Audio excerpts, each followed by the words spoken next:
Number 3 देखिए, आकृति 6.30 में ए बी पैरेलल है सी डी के, कह रहा है ई एफ लंब है सी डी पर। देखिए यह ई एफ लंब है सी डी पर और angle G E D 126 degree है। देख लो जी ई डी यानी यहां से लेके यहां तक टोटल कितना है 126 डिग्री है। ठीक है, आगे क्या कह रहा है, तो एंगल ए जी ई ये क्या होगा, यह वाला एंगल क्या होगा, ये निकालना है। फिर जी ई एफ यह वाला एंगल बताना है और एंगल एफ जी ई ये भी हमें निकालना। तो चलिए इसको निकालते हैं, बहुत ही सिंपल सा क्वेश्चन है।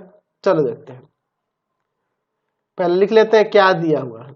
दिया है ए बी समांतर है सी डी, ई एफ लंब है सी डी पर तथा एंगल जी ई डी जो है ना वह 126 डिग्री है।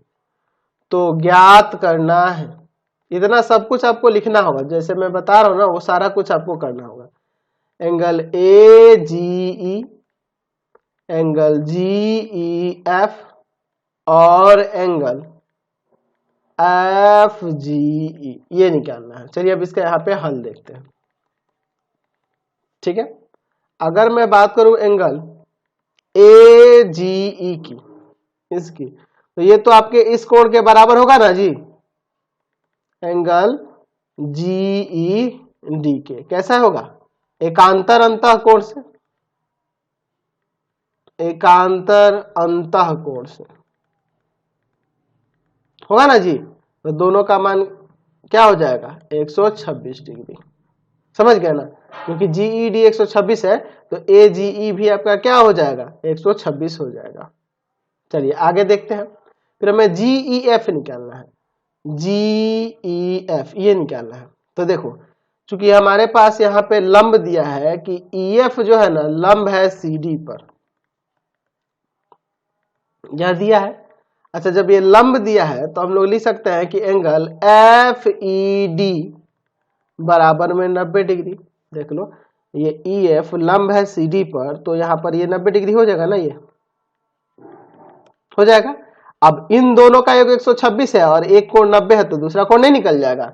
चलिए, तो चूंकि हम लोग देख रहे हैं कि एंगल जी ई डी जो है ना, एंगल जी ई डी वह क्या है 126 डिग्री है, ये हमारे पास दिया हुआ है क्वेश्चन में ही।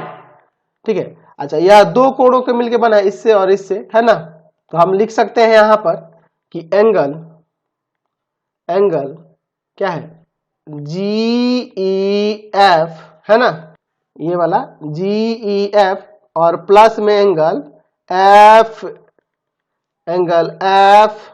ई डी बराबर में 126, है ना। जीईडी को लिख सकते हैं ना, जीईडी इन दोनों के योग के बराबर होगी। चलिए एंगल जीई एफ प्लस में एंगल एफ ई डी का मान यहाँ पे 90 है बराबर में 126 डिग्री, ये 90 ले जाकर घटा देंगे तो एंगल जीई एफ कितना आ जाएगा, घटाएंगे तो कितना आ जाएगा 36 डिग्री हो जाएगा, है ना।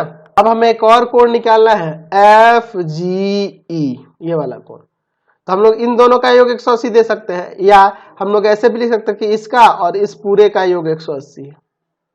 एक ही तरफ के अंतः कोण या इन दोनों का रैखिक युग्म से, जो आपको आसान लगे। तो एंगल हमें निकालना है एफ जी ई और प्लस में हम लोग अभी शुरू में निकालते हैं एंगल ए जी ई, इन दोनों का योग 180 होगा ना जी, रैखिक युग्म से,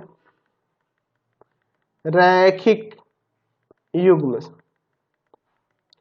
चलिए, तो अगर हमें ये निकालना है एफ जी ई और यह आपका कितना आया है ए जी ई 126 डिग्री और बराबर में 180 डिग्री, उधर यह घटाएंगे तो एंगल एफ जी ई कितना जाएगा, तो 180 में से 126 जाएगा तो आपका 54 डिग्री हो जाएगा, है ना जी। Question number